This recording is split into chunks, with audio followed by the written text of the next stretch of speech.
Being a Longhorn is opportunity, pride, achievement, community, safety.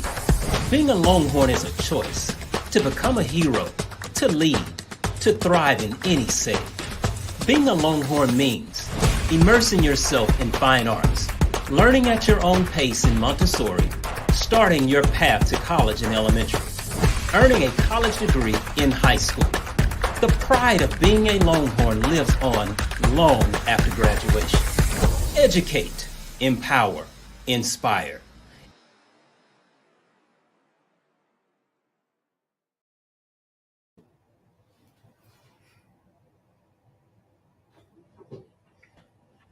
Good evening, and thank you for joining us for our first virtual community meeting about the VATRE.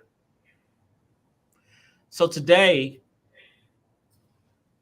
we have joining us to talk about a voter-approved tax rate election, which will be on November 7th ballot, is myself, Dr. Gerald B. Hudson, proud superintendent of Cedar Hill Independent School District, Chief James Hawthorne, Chief of Police, Carla Settle, Chief Financial Officer, and Ms. Halima Jackson, Assistant Superintendent of HR. So as you're aware, on August 22nd, the Cedar Hill ISD Board of Trustees voted unanimously to call for a voter approval tax rate election to be held on November 7th, 2023. So what does that mean? The VATRE will actually generate approximately $6.8 million annually to Cedar Hill ISD and fund 3 district priorities, which are safe and secure classroom, recruit and retain quality staff, and then protect our financial stability. We have been clear on how the additional funds will be used if approved by voters on November 7th. The additional money, of course, will go to these 3 priorities. And first, to talk about safe and secure classrooms is Chief Hawthorne. Good evening. I'm Chief James Hawthorne. I've been with the Cedar Hill Independent School District for over 5 years. And as Dr. Hudson mentioned, the VATRE will pay for salaries as it relates to our police department, and we will use it to comply with House Bill 3. House Bill 3, approved during the 88th legislative session, requires an armed officer at every public school. And right now, the Cedar Hill ISD School District has officers assigned to our middle and high schools, the secondary campuses, but we do not have officers at the elementary schools. If approved by voters, we would use these funds to hire 9 additional police officers, and those officers would be at the elementary campuses. So here's a look at our current staffing for police officers and security guards. We recently hired 2 new police officers, brought them on board just last week. One is in the process of being hired right now, so we feel confident that we'll have our staffing needs fully met in the next couple of weeks. But we still need security officers, and we'll need to hire 9 additional police officers to satisfy the compliance with House Bill 3. Pay is the primary reason that we've had 8 vacancies this year. As you can see, neighboring school districts pay more than the $5 an hour. They pay more than $5 an hour than we currently do. And that has hindered our ability to hire officers. And now with House Bill 3, we're competing citywide, not only with other school districts, but with other cities across the Metroplex here to get qualified applicants into the police department. So on your screen, you will see the exact cost, and this includes increasing the hourly rate there for our annual salary. And because we have current officers that are underpaid, we have added funds to increase our pay for current staff, so our officers are serving CHISD in a competitive route. But as you can see on the screen there, that's the total amount of money needed in order for us to satisfy the requirement by House Bill 3. House Bill 3 did not come with enough financial assistance to us to pay for the implementation. Cedar Hill ISD is expected to receive approximately $225,000 as a result of funds given to us from the state. And so in order to hire the 9 additional officers, we need a little over $600,000 to be in compliance and be able to hire the additional officers that would make us in compliance with that House bill.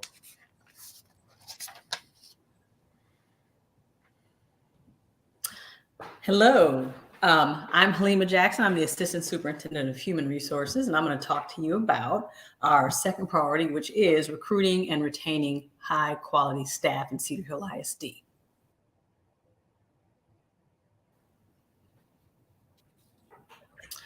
So here is a look at salary comparisons of school districts that Cedar Hill ISD that's surrounded by Cedar Hill ISD. In comparison to other districts, Cedar Hill has the lowest starting teacher salary rate. Now we ask every employee to fill out an exit survey to see why they're leaving Cedar Hill. And the number one reason teachers and other staff leave Cedar Hill is because of salary. So because there's a challenge paying our staff, we have a cycle. We recruit our staff, we hire new teachers, we train the teachers, and then they resign. So that really impedes our ability to hold on to quality staff who can do what's best for our scholars. And of course, students are most affected. In July, Cedar Hill ISD teachers received an $1,800 raise. If the VATRE is approved, teachers, counselors, librarians, and nurses will receive a $2,500 stipend in January for a total increase of $4,300 this year.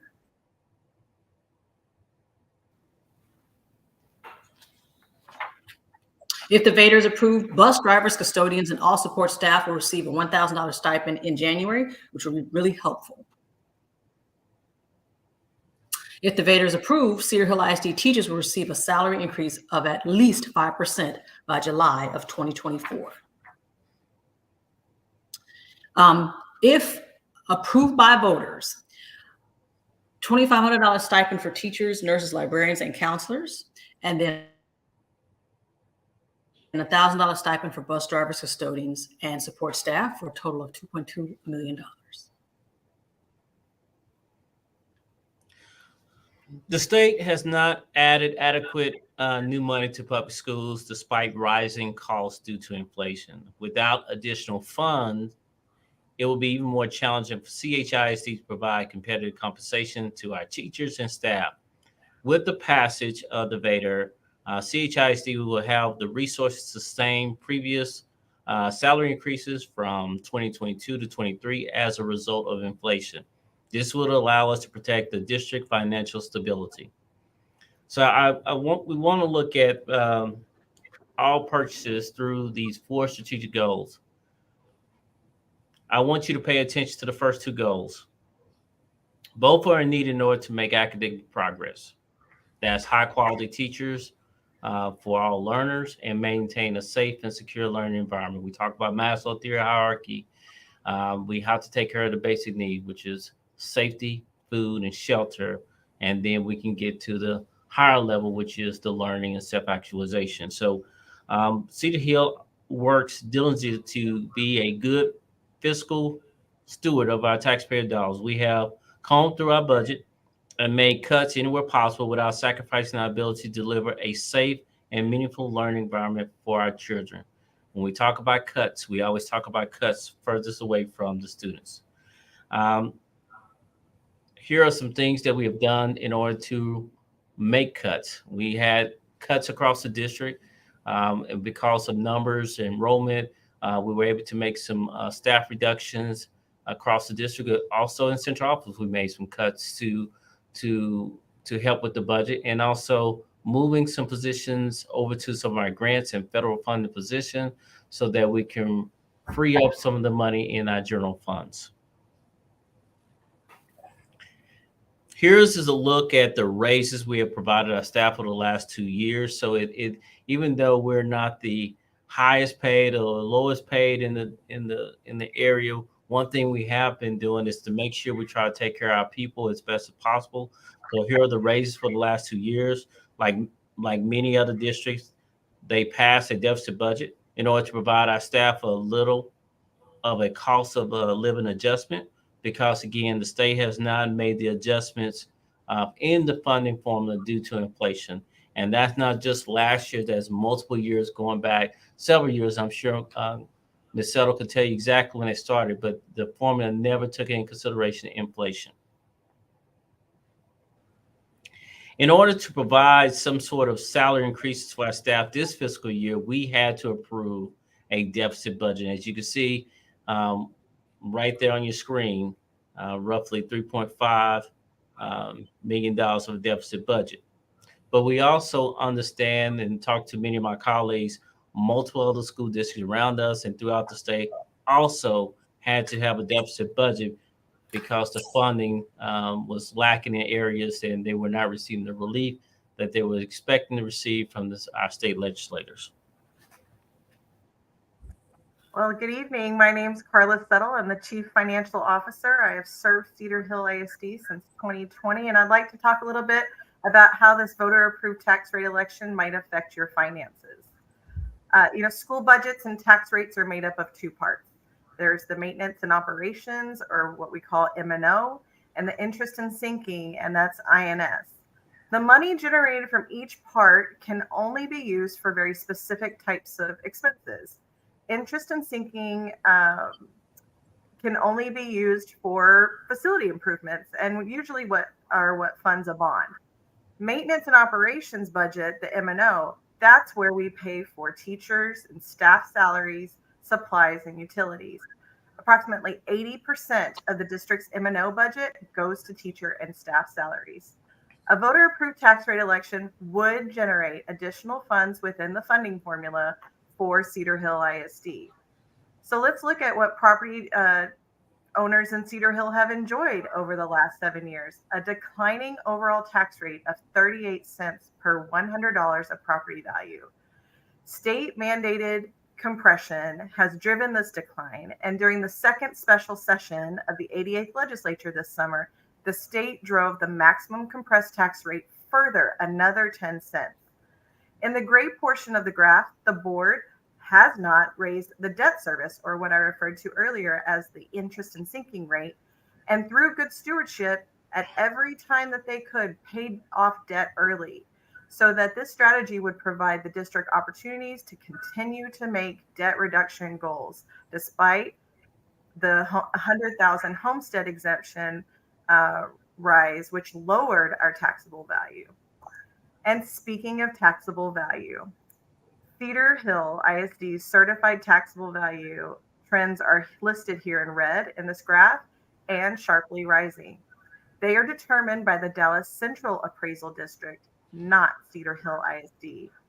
Over the last 10 years, taxable values have grown over $2.8 billion, 18% growth in just the last 2 years.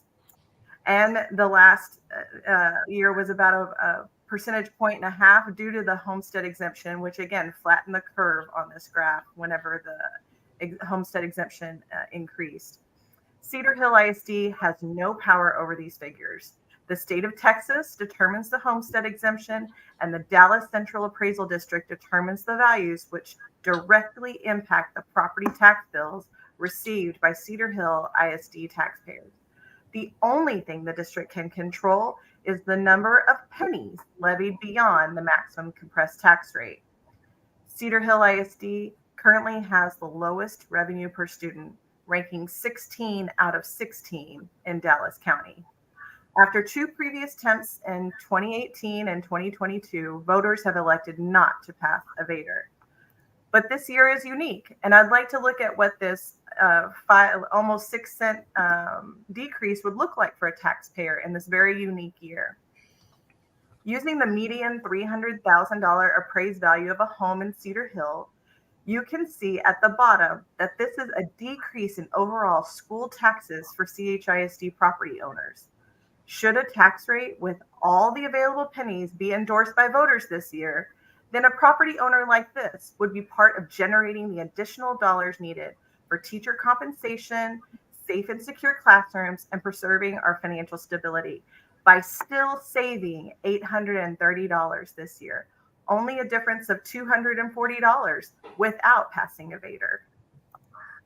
And regarding our property owners that are over 65, according to state law, the dollar amount of school taxes imposed on the homestead residence of a person over 65 years of age cannot be increased above the amount paid in the first year after that person turns 65, regardless of the tax rate changes or property values, unless improvements are made to the home. Thank you, Carla. And now that you have all the necessary information regarding the CHISD VATRE, we want to make sure that you are registered to vote and that you remember to vote. The last day to register to vote is October 10th, 2023. You can get started at dallascountyvotes.org.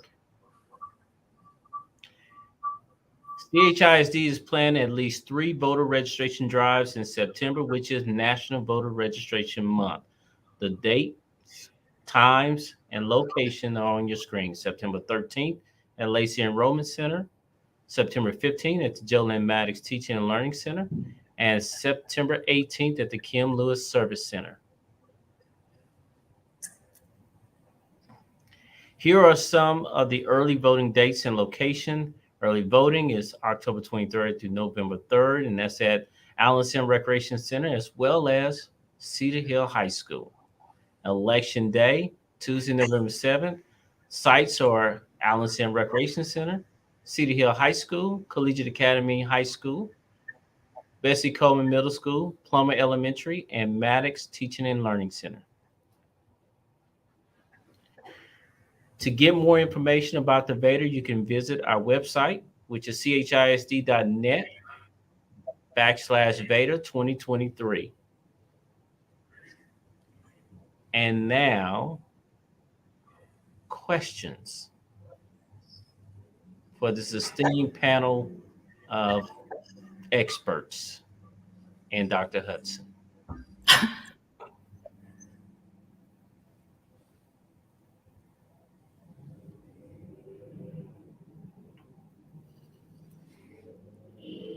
Okay, we don't have any questions right now. Do we have any comments that we can?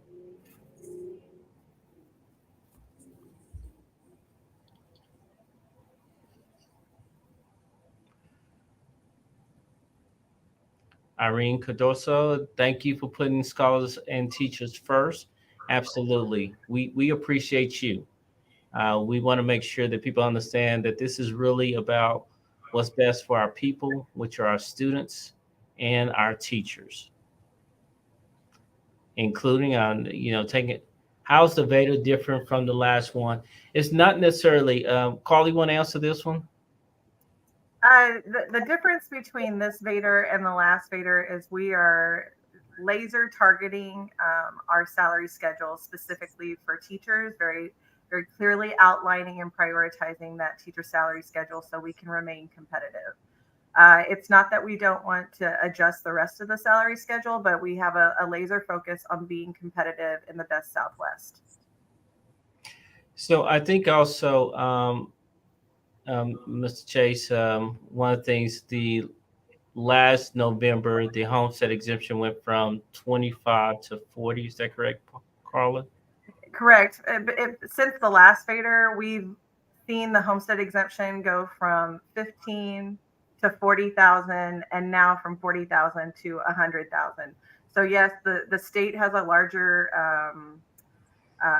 buyout of the taxable value. But the difference this year is also the additional 10 cents that the state has further lowered the maximum compressed tax rate. So it's like the one time in Texas finance history that any way that you slice it, it's still a property tax cut and it still generates additional dollars for the school district. All right. So how can we help with the voters registration? I think that's real simple. I do believe there's a couple groups. Also, if you want to email, I'm assuming probably Face, we can get you connected to the right people to help with the voters registration process.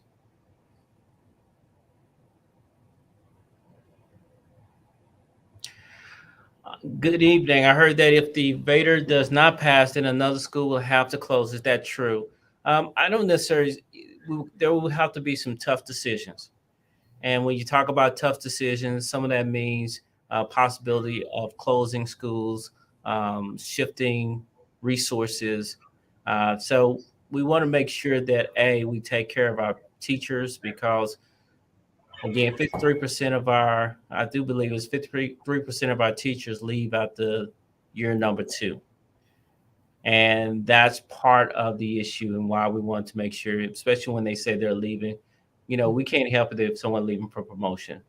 But when they're leaving for pay, and we're investing and putting money, effort, and training behind individuals, and they leave, then it hurts us, and it hurts our students ultimately.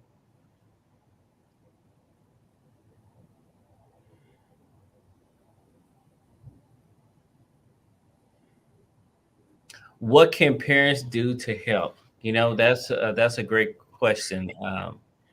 So one of the things that parents can do is have those conversations, and find out more about it, and just vote. Be a advocate for your children. Be an advocate for your community. We always say no community rises above its school system. We want to be good stewards of the money, but we also want to make sure we take care of our people. We are the largest employer in Cedar Hill, the city of Cedar Hill, and we want to make sure that our employees feel like we treat them well. And unfortunately, with the competitive nature around us, just like we heard with our police department, we had to increase the pay for our police officers and security that we currently have on staff, because with this new House Bill 3, we saw the big discrepancy between pay, and we don't want to lose any of our people that we currently have to be able to go down the street and make more money per hour. I was also going to add, Dr. Hudson, as far as other parents of upperclassmen, take the opportunity to start discussing with your future voters, especially the ones that will be eligible to vote this year. I think it's a great time for our students to participate in the democratic process. Will you do a public debate with those that were against the VATRE in the past to respond to their concerns? We unfortunately, we can only give facts. And so with a debate, sometimes the debate goes a little off of facts. And unless it's not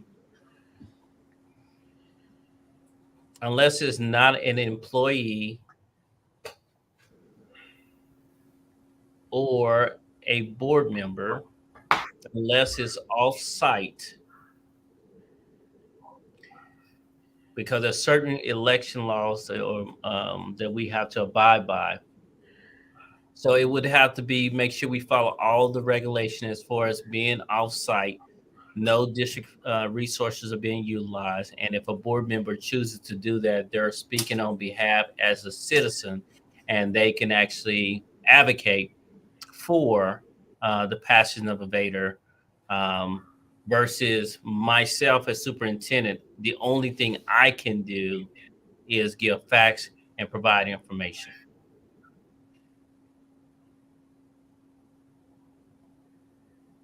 Will a recording of the VATRE facts description be shared in Spanish for our bilingual parents as well? Yes, and we actually sent out information to see if we had needed any translation for tonight, and we did not. And so we're trying to continue to make sure we put out the information in both English and in Spanish. And so if there's a request for that information, we will make sure our bilingual parents or our Spanish-speaking families receive that information, because their vote is just as valuable for their kids and their rights as a citizen.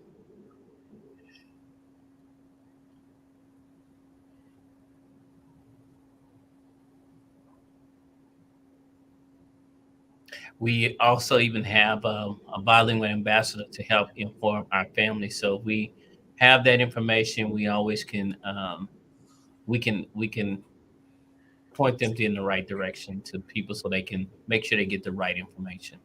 What other school districts in Dallas County have passed a VATRE? I will say that there's only a few school districts that have not passed a VATRE, one being Highland Park, Cedar Hill ISD, and Garland ISD. That's pretty good, but off the top of my head. So those the only one. Mesquite recently passed one, and I think that was it. Maybe Red Oak, but Mesquite. Will there be community block walks to distribute information and share facts? Absolutely. And we take volunteers. We want to make sure that people are aware of this. We want people to get out and vote. Make sure they vote to understand why we're going out for these things. We have to support our public schools because, as we say, the children are our future. And we want to make sure that our students have the best teachers in front of them. And we want to make sure our teachers feel they're happy to stay with us. We want them to stay longer than 2 years. We want them to stay 15 to 20 years. And by all means, team, if anybody else want to jump in, Mr. Taylor asks, is this as a result of the school bond failed last year? Technically, bonds. Well, Carl, I'll let you answer that one. Yes, sir. Technically, like he was talking about, bonds and VATREs are two separate tax rates. So like I referenced before, that interest and sinking rate, that would go to fund a bond. Last November, we combined the effort with a VATRE and a bond. And we listened to our community, and we chose not to pursue any kind of bond effort this November to keep it very simple, so that VATREs could be connected to the people, which that is what that tax rate is supposed to go towards, is people and programs. And just to be aware that bonds are for capital improvement, buildings, the physical stuff. The VATRE is about increasing on the operational side that can help us with programming people and safety and security.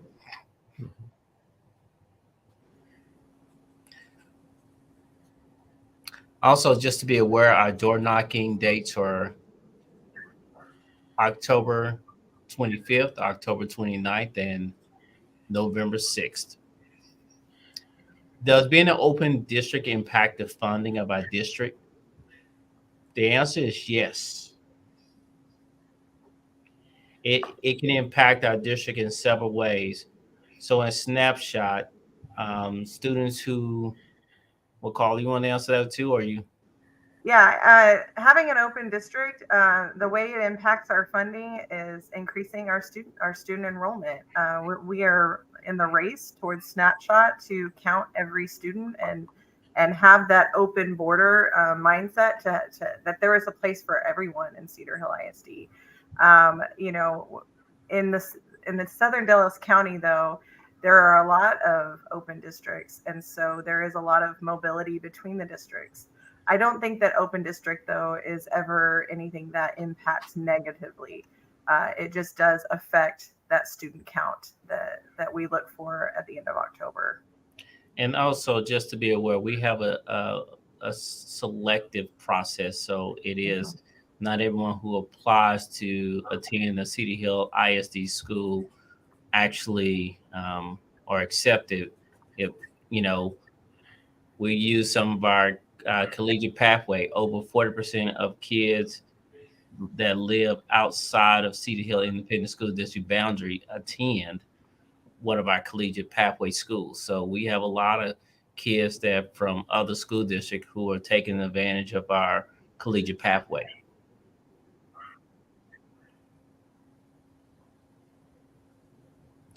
How do you anticipate passing VATRE will impact student performance and scores? We talked about just in order, the group that has the greatest impact on student achievement are the teachers. And when you invest in teachers and you have that longevity, it's the more time we have with our teachers, the training, the stick-wittiness, them understanding the curriculum, that will impact student performance. We always say kids really want somebody who cares for them. And so we want to make sure we have teachers in the classroom that are providing the information to them and care about them so that our kids can perform. Our kids are very gifted. They're excellent students. We just need to make sure they get the information that they need because they are learning grade level material to be able to take an assessment at the end of the year that's over that grade level material.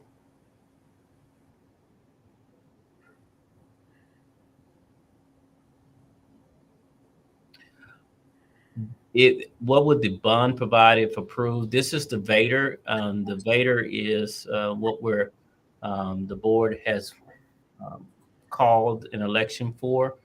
And so the VATRE will raise about $6.8 million, and that the majority of money will go to those three buckets that we talked about. One being recruit and retain high quality staff. Safety and security first, which is to deal with the components of House Bill 3, which does 9 additional officers. And you may say, well, we only have 6 campuses. Why do you need 9? Well, they have to be covered at all times. So there's subs, and then there's also lunch periods. So House Bill 3 with safety and security, also with recruit, retain teachers, and that is to have that competitive pay. With that, we will have a starting salary of $60,000, at least $60,000 for next year. And then, of course, is the financial stability to make sure we maintain the financial stability that we're supposed to, as outlined in the first report and by TEA. So that's what happened if the VATRE passes in November. And Dr. Hudson, if I could chime in, our kids and staff are our greatest resource. And I know for the community, sending your child to school, that's a precious resource. And we want to make sure that we have everything in place to provide a safe environment for them to learn. We don't want them to do anything but come to school and be kids, and students to staff to come and do their job. And so security and safety is just vitally important for everybody. And it's important for perception of a safe community as well. Yeah, if we can go back to the 3 priorities.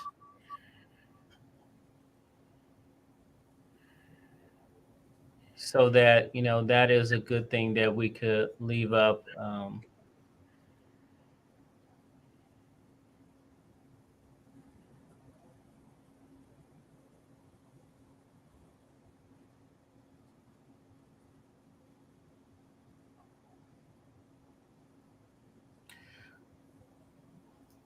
Right there. These are the 3 priorities that we're talking about when it comes to the VATRE.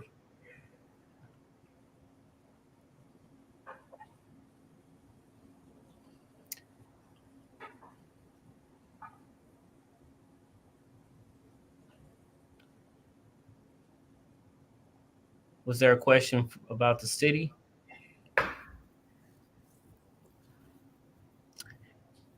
Is the city council endorsing and supporting the VATRE? The answer is yes. The mayor, through his leadership in city council, they actually passed a resolution. They actually formed a education committee that met to talk about the concerns and looking at how they could be supportive. One of the things that they recognize, just like we recognize, no city rises above the school district. So it's in the best interest that we support each other. And so, yes, the city council and the mayor, they actually approved a resolution publicly supporting us going for a VATRE and giving us their support.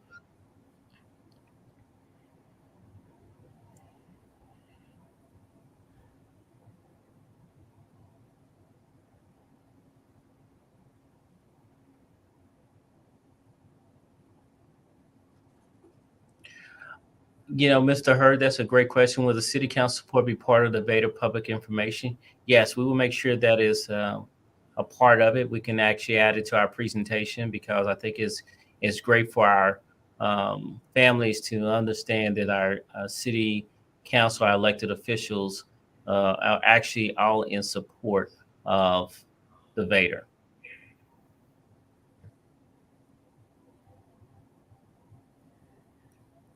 Okay, with that being said, unless there's not any more questions, I want to first thank Chief Hawthorne, Ms. Jackson, Ms. Settle, just for being here and providing um, just your expertise in this area. We understand that sometimes the night never ends, but the work has to be done. So we appreciate you being here, and I appreciate you as citizens of Cedar Hill who may have kids in the school district, may not have school in the district. We appreciate what you do, and we will continue to do our best to be transparent and educate the kids and provide what we can for our staff. So thank you for joining us.